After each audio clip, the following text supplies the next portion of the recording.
Assalamualaikum warahmatullahi wabarakatuh. Di sini kelompok kami akan mempresentasikan demo web e-commerce yang dimulai dengan nomor satu, yaitu aplikasi web e-commerce harus memiliki fitur pendaftaran user, di mana user bisa membuat toko dan menjual produk. Yang pertama yaitu kita register dulu untuk mendaftarkan user.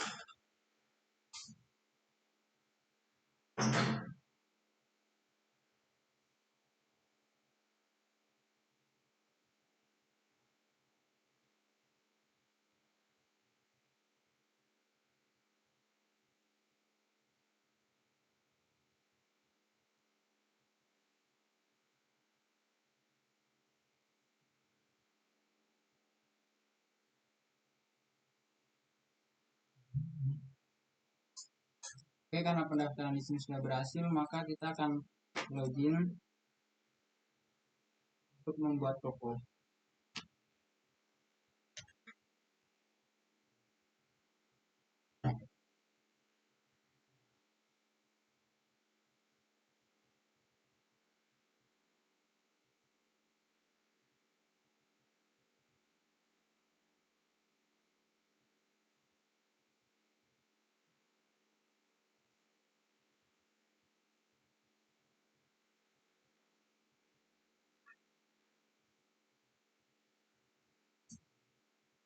Address tokonya kita web ID.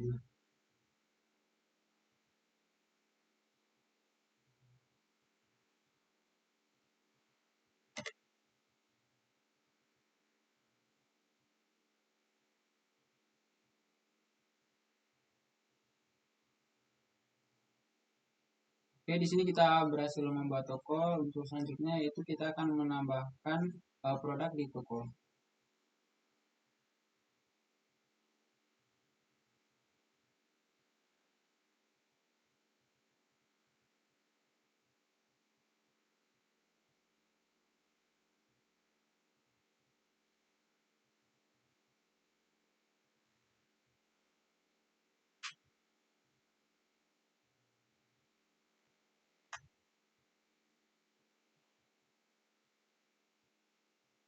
Potong aja.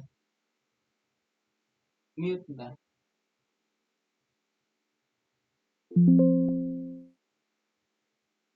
Di kantor polisi ya. Oke, di sini kita berhasil menambahkan produk. Selanjutnya kita akan ke bagian linknya.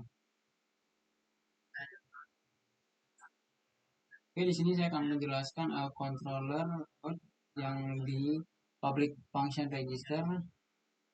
Di bagian ini adalah untuk menyimpan data untuk register tadi seperti nama, email, password, dan lain-lain.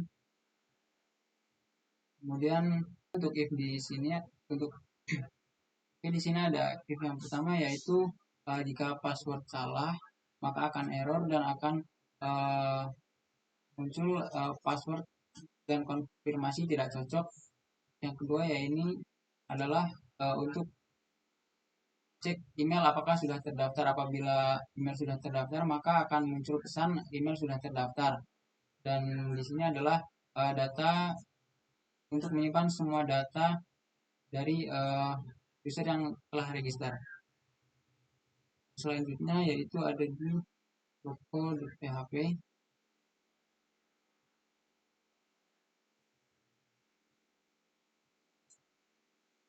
Di sini ada public function index, yaitu untuk menampilkan toko yang sudah ditambah dari public function tambah ini. Kemudian ada sini untuk menyimpan data-data dari toko yang telah ditambahkan. Kemudian di sini untuk mengupload logo yang telah dipilih untuk toko user. Kemudian di sini untuk menyimpan data-data dari semua. Kemudian di sini untuk menyimpan data-data dari toko tersebut. Oke, selanjutnya ada produk.php,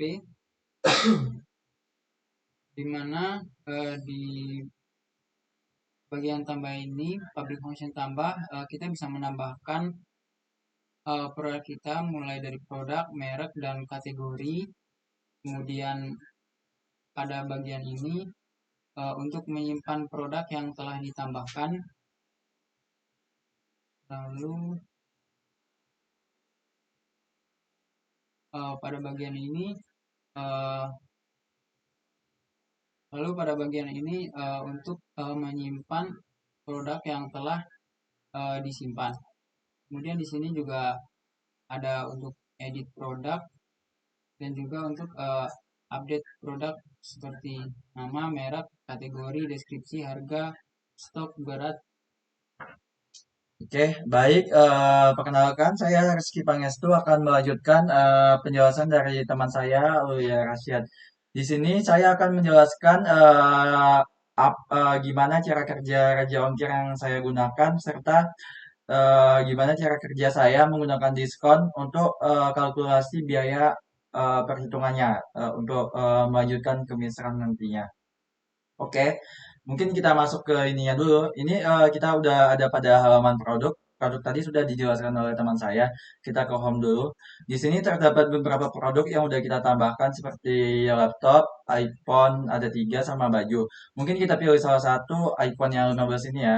Kita bisa masuk ke halaman detail produk untuk melanjutkan ke halaman berikutnya yaitu tambahkan keranjang untuk eh, apa namanya?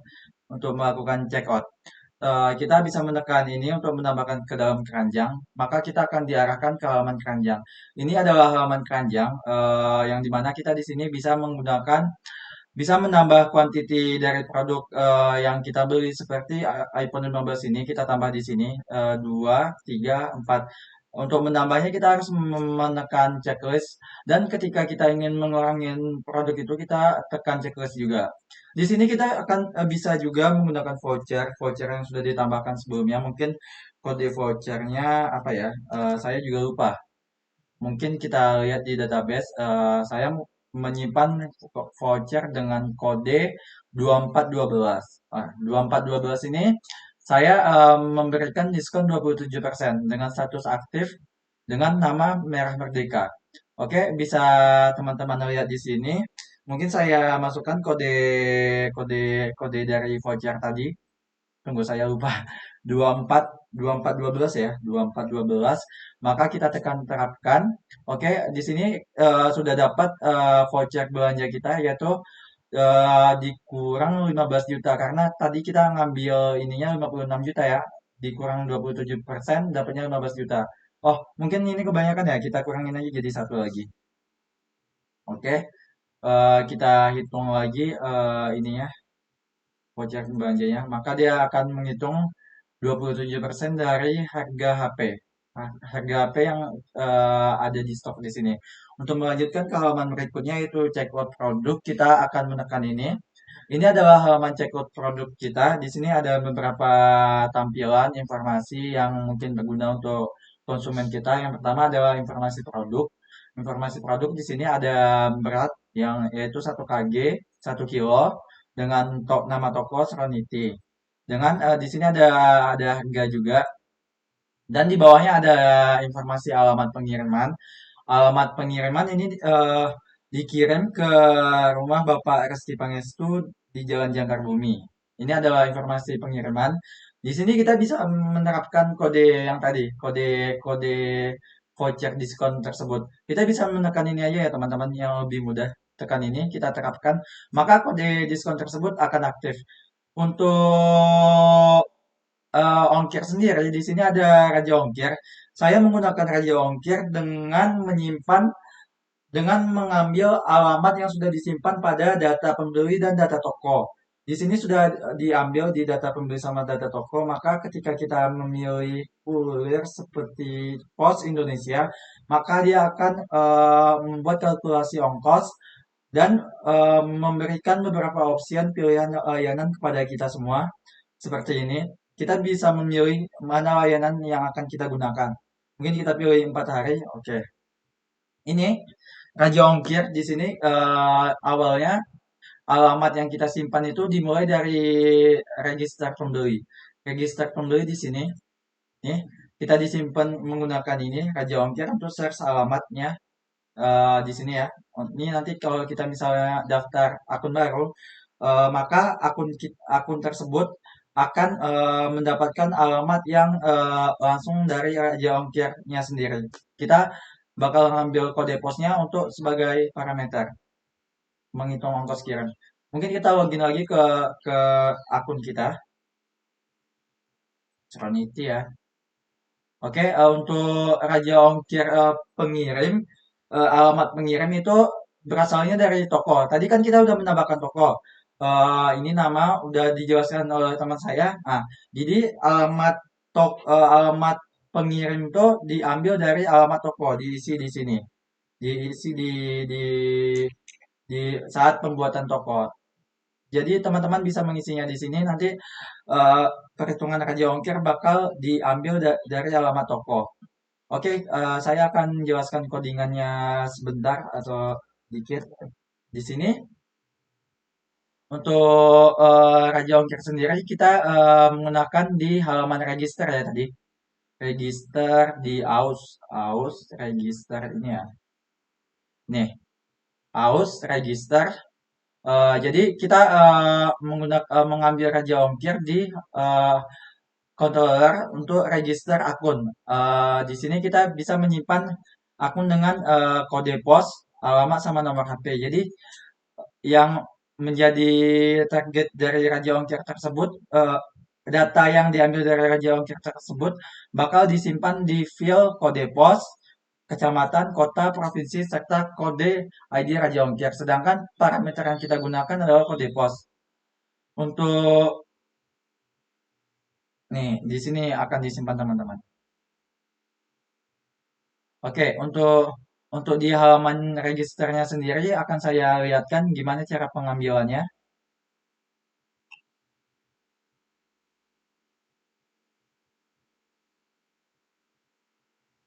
Admin, tunggu teman-teman.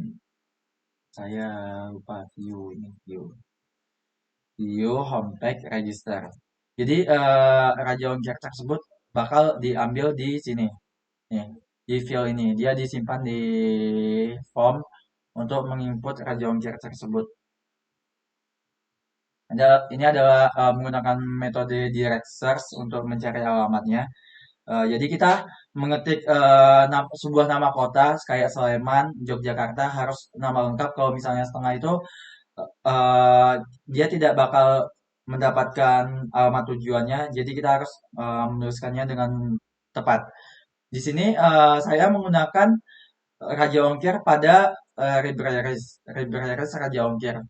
Ini saya menggunakan APK, saya letakkan di sini untuk APK-nya sendiri dan menggunakan base URL dari Raja Ongkir Commerce ID. Ini adalah base URL.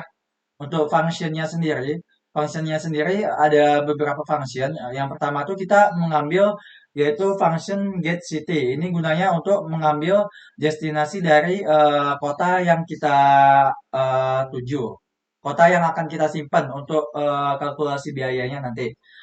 Yaitu untuk fungsi kedua adalah fungsi search alamat. Fungsi search alamat ini gunanya apa? Ini adalah guna yang tadi ada di register dan di pembuatan toko untuk mencari alamat toko dan alamat pembeli.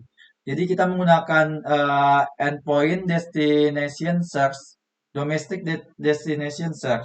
Ini adalah endpoint yang kita gunakan untuk mencari alamat dari pembeli tersebut. Dan di sini kita menggunakan function get provinsi juga untuk mengambil data provinsi. Oke, mungkin berikutnya akan saya jelaskan untuk bagian checkout.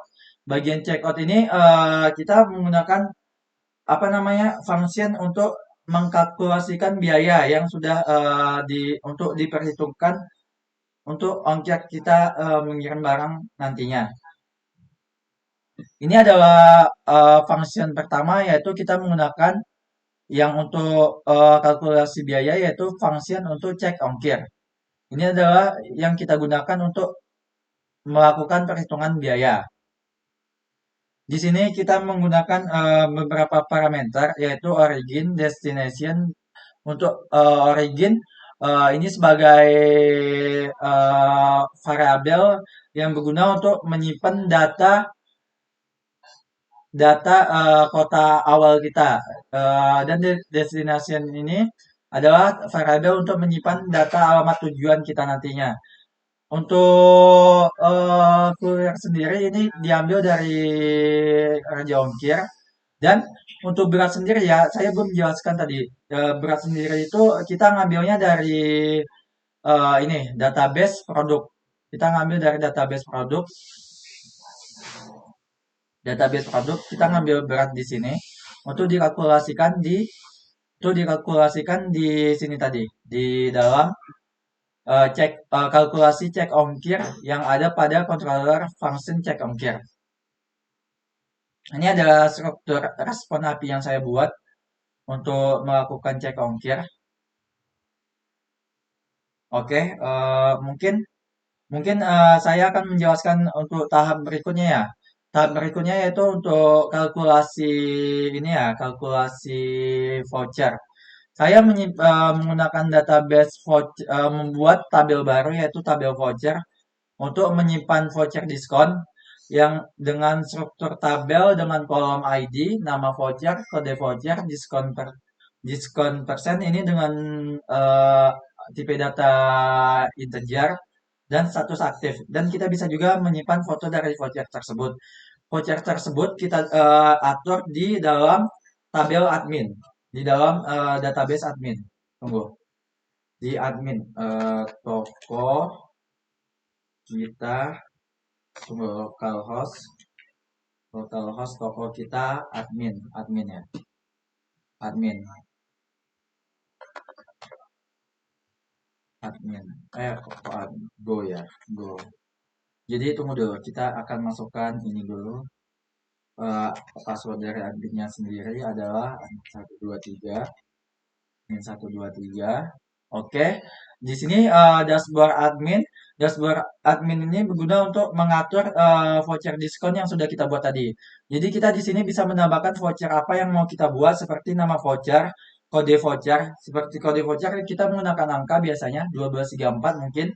Kita bisa menambahkan diskon mungkin kita akan menambahkan diskon 12%. Nggak usah gede-gede. Apa ya? Kita kasih nama diskonnya mungkin Meriah Meriah Agustus. Meriah Agustus. Agustus. Untuk statusnya sendiri kita jadikan aktif. Oh, saya belum download ini ya gambar. Mungkin kita cari gambar voucher diskon. Saya lupa untuk menyiapkan gambarnya sendiri. Mungkin kita menggunakan ini aja yang udah tersedia di halaman pertama. Nggak mau ribet juga. Oke, udah kita download. Kita bisa bisa memasukkan file dari gambar untuk diskon yang kita pilih tadi di sini. Simpan voucher. Oke, dia sudah masuk di sini. Kita ketika voucher diskon kita ada kesalahan, kita bisa mengeditnya di sini. Mungkin mungkin teman-teman akan menambahkan diskonnya karena terlalu kecil jadi 15%. Bisa kita update, udah jadi 15%. Oke. Untuk diskon sendiri itu ada di halaman checkout yang kita gunakan di halaman checkout tadi di sini.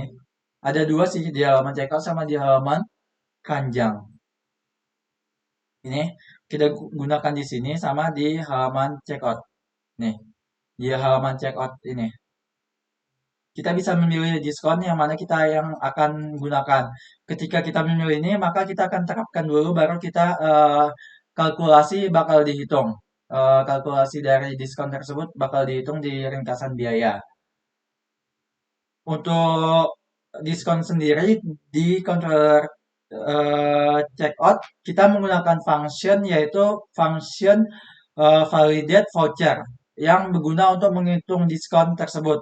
Di sini ada function untuk menyimpan dari kode voucher dengan variabel kode voucher ini gunanya untuk mengambil kode voucher yang akan kita gunakan. Terus ini adalah subtotal.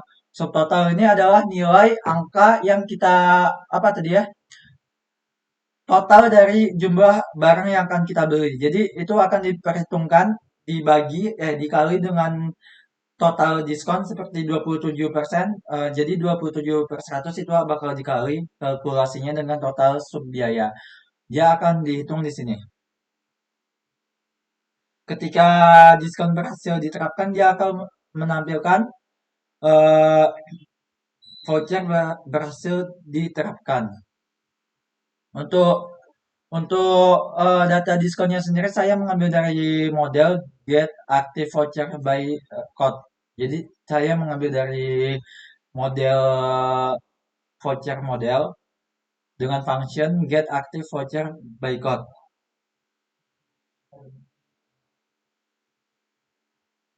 Ini adalah voucher yang saya gunakan. Ini adalah function yang saya gunakan untuk mengambil kode diskon tersebut untuk menghitung diskonnya. Jadi diskon yang tadi udah diambil, dia bakal dihitung menggunakan yang pertama kan variabel ini kita udah punya nih variabel total belanja. Variabel total belanja kita menyimpan total dari harga HP tersebut dan variabel diskon nominal kita menyimpan yaitu total belanja tadi dikali dengan diskon persenan kita. Oke, mungkin Delphi Anissa Putri Lawade dengan NIM 2312-2094. Sini saya akan melanjutkan proses check out yang tadi sudah diterapkan sama teman saya. Tadi teman saya menjelaskan soal API Raja Ongkir dan penerapan diskon.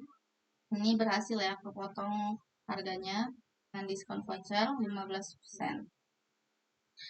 Ini saya akan menjelaskan integrasi Mitrans. Di sini saya menggunakan kurir dari Pos Indonesia dengan estimasi 2 hari yang mana ongkos kirimnya 28.000. Nih. Jadi nambah total pembayarannya 62.928.000. Ini nambah dari ongkirnya.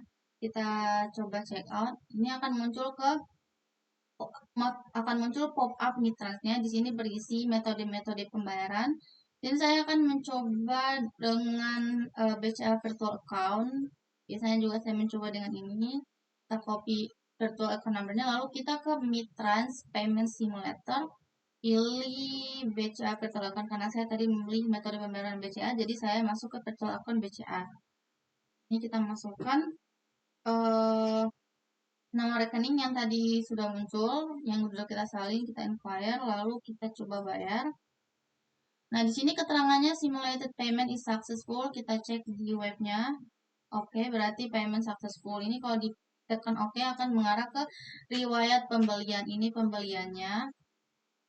Ini status menunggu. Ini menunggu tuh bukan status pembayarannya menunggu, tapi status pengemasannya. Jadi ini pembayarannya sebenarnya sudah berhasil.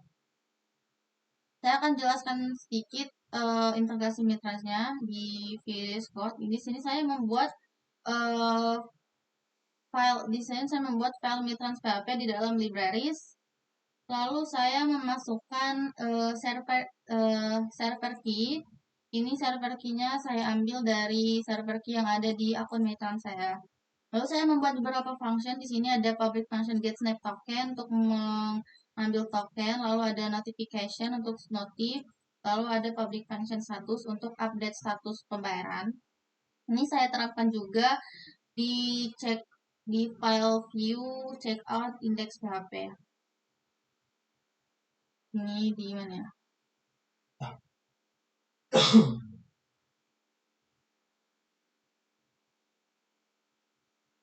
Ini di sini ada form checkout, ini di sini proses. Ini saya juga public function yang satu tadi saya terapkan di sini. Ini saya menggunakan Ajak juga dan Windows NetPy untuk respons datanya. Jadi ini checkout proses ini maksudnya jika kita sudah berhasil melakukan pembayaran, nanti statusnya akan update, entah itu di history kalau mau kita tambahkan atau juga di database. Akan ada update berhasil, pembayaran berhasil, update status, lalu akan diarahkan ke halaman history. Lalu ini menunggu pembayaran ketika kita belum membayar tapi sudah mulai memprosesnya. Tinggal tunggu pembayaran aja sesuai estimasi waktu yang ditentukan. Ini nanti akan muncul status menunggu pembayaran. Lalu ada status pembayaran gagal jika kita salah input harga atau apa, salah bayar tuh nanti akan muncul status pembayaran gagal. Ada juga ini jika belum menyelesaikan pembayaran nanti akan ada notifikasi Anda belum menyelesaikan pembayaran, lanjutkan nanti dari riwayat pembelian. Jadi pembeli bisa membuka halaman histori dan melanjutkan pembayaran dari situ. Itu saja penjelasan tentang Mitrans. Saya akan menjelaskan terkait riwayat pembelian. Ini adalah tampilan riwayat pembelian seperti yang sudah saya jelaskan tadi. Di sini statusnya menunggu, tapi bukan menunggu pembayaran. Ini maksudnya itu menunggu pengemasan barang. Jadi yang bisa update ini cuma dari tokonya. Jadi nanti tokonya bisa update ini diproses atau di apa, ini detail. Kita lihat detailnya ini. Pesanan ini detailnya menunggu. Kalau mau membatalkan pesanan juga bisa di sini. Batalkan pesanan. Nah, itu nanti statusnya bakal berubah jadi batal. Tapi jika tidak dibatalkan, itu nanti dari tokonya yang akan melakukan apa? Mengupdate status pesanan kita jika sudah dikemas atau diproses, nanti ini bakal berubah jadi seperti ini dikirim. Di pesanan Anda sedang dalam perjalanan. Nanti kalau udah sampai kita bisa tekan sini untuk konfirmasi diterima atau enggaknya. Ini saya jelaskan sedikit tentang codingannya. Pertama kita ke controller. Pada history PHP. Ini history pembelian ya. Di sini ada beberapa function, ada index, detail pesanan, cancel pesanan. Untuk yang indeks ini untuk tampilan ininya, untuk memanggil semua tampilan yang ada di riwayatnya. Ini ada data pesanan model get by pembeli ID. Jadi datanya diambil dari data ID pembeli. Lalu data kategori model get all ini diambil dari semua data. Semua data yang ada di kategori model. Ini untuk memanggil header, menu, history, index, footer. Lalu di sini ada public function detail pesanan ID untuk memanggil semua detail-detailnya, menampilkan semua detail pesanan. Ini ada pembeli ID di session user data. Pembeli ID diambil dari ID pembeli, detail-detailnya. Ini ada pesanan model, get by ID, pesanan ID. Untuk mengambil semua order detailnya, ini ada buat ngecek apakah pesanannya sesuai dengan pembeli saat ini. Lalu di sini ada data pesanan detail, data kategori. Di bawah sini ada public function cancel.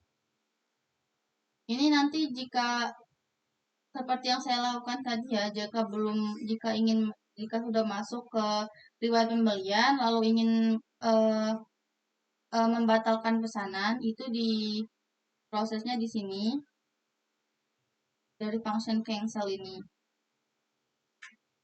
Itu kalau berhasil nanti akan muncul notifikasi sukses atau pesanan berhasil dibatalkan lalu kembali ke riwayat pembelian. Di sini ada model juga.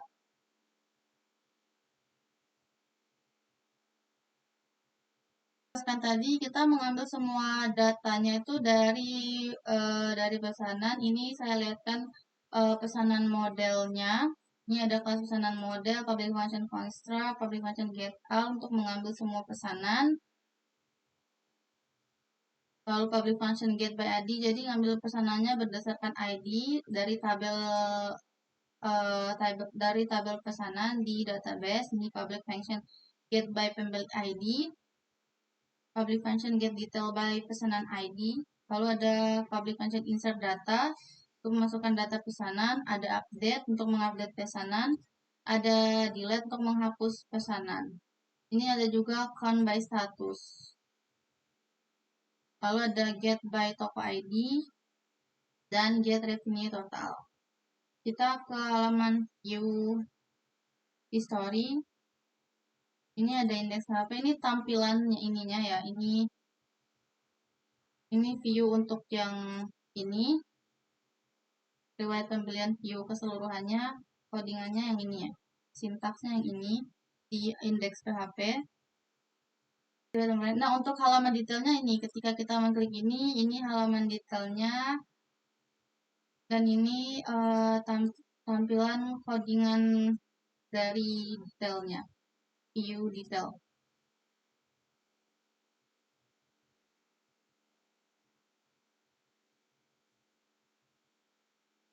Ini ada switch pesanan status, menunggu. Kalau pesanannya belum dikemas, ini statusnya akan menunggu. Kalau sudah diproses, nanti akan muncul pesanan Anda sedang diproses.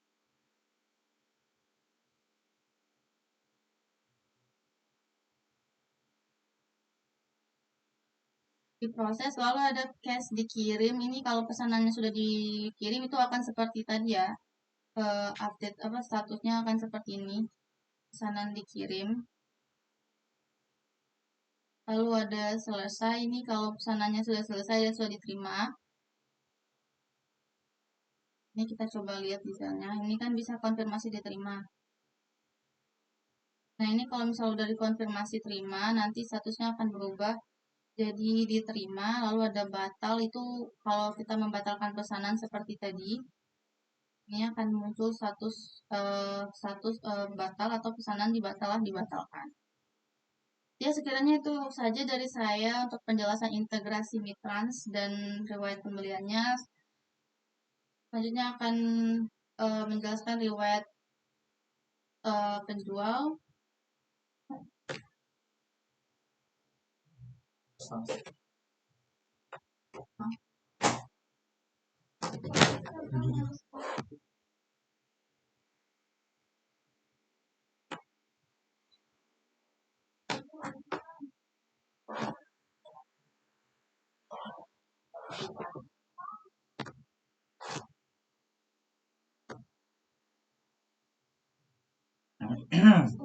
Baik kan, baiklah saya akan menjelaskan histori penjualan. Tadi udah dijelaskan oleh teman saya yaitu histori pembelian. Mungkin saya buka di tab baru dengan histori dengan menggunakan akun toko ya, karena teman saya menggunakan akun pembelian. Kita buka dulu localhost apa yang namanya tadi, toko kita toko kita go. Oke. Oke, ini saya akan jelaskan login dulu Stronity. Kita pakai akun Stronity gmail.com. Apa ya ini passwordnya? Kasir Dah. Kita bisa lihat riwayat ini di riwayat penjualan, riwayat toko. Tadi sebelumnya yang sudah dilakukan teman saya yaitu melakukan pembelian ini ya. Tunggu, menggunakan akun apa ya ini? Dia, oh salah, ini dia menggunakan akun Stronity juga. Mungkin, oh ini detail. Oh ya, sama-sama buat akun. Mungkin kita kasih contoh pakai akun lain ya, karena itu bentrok tadi. Oh,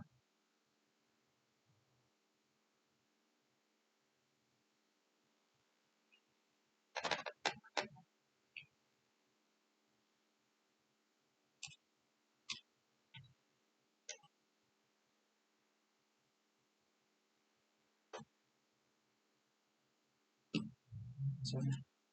Tunggu, saya lupa teman-teman.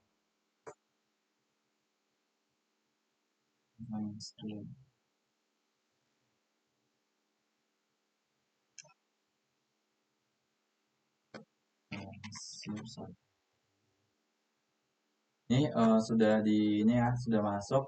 Kita ambil satu iPhone, mungkin ini udah dijelasin tadi prosesnya semuanya udah. Mungkin kita satu iPhone aja ya, kita cepat kita check out. Oke, mungkin kita pakai diskon, layanan, bayar, virtual akun. Terus kita pakai yang ini, simpan, successful ya teman-teman. Berarti ini sini ya. Sini cek status. Oke, pembayaran berhasil, maka kita akan diarahkan ke riwayat pembelian ya. Ini riwayat pembelian kita yang terbaru, menunggu dengan pesanan penerima Rizky Pangestu Jalan Jangkar Bumi dengan total 12 juta. Kita lihat di akun toko kita, udah ke update atau belum. Nah ini adalah akun toko kita yang Stronity tadi. Jadi sebelumnya kan di riwayat pesanannya ini tidak bisa di apa-apain ya, di update. Kita cuma bisa batalkan pesanan. Sedangkan kita sebagai toko, kita bisa melakukan terima pesanan. Ketika kita akan melakukan pesanan, kita akan terima pesanan. Oke, kalau barangnya sudah dikemas, kita kirim pesanan untuk mengkonfirmasi kepada sistem bahwa pesanan sudah dikirim. Maka status yang ada di sini dia bakal berubah nih menjadi dikirim. Ini adalah status yang di riwayat pembeli nih, dikirim, dikirim. Kita mungkin bisa ubah lagi. Oh, dalam pengiriman ya. Mungkin ketika udah nyampe dia bakal merubah statusnya menjadi sukses sampai ke alamat tujuan. Nih, ini adalah timeline pesanan, pesanan diterima, pesanan diproses penjual, dikirim. Ini adalah timelinenya, mungkin hampir sama sama online shop lainnya. Saya akan menjelaskan codingan yang saya gunakan di sini. Itu adalah history penjual.